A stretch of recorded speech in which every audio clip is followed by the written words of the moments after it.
कराची जे माज़ूरपुर त सरकारी ख़र्च ते इलाज कराइण जी अपील कई आहे।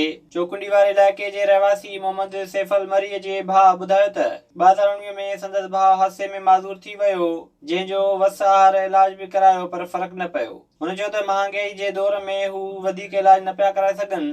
वज़ीर आला सिंध, गवर्नर सिंध ऐं ॿियनि आला अख़्तियारनि खां इहो मुतालबो कयूं था त हिन जो कंहिं सरकारी ख़र्च ते सुठे में इलाज करायो वञे ऐं हिन जी जेका नंढड़ी आहे हिन जी नंढड़ी आहे उहा बि पैदाइशी जेका आहे सा गुंगी न आहे। हीअ बि बीमार थी पई उन खां पोइ हाणे ॻाल्हाए बि नथी सघे।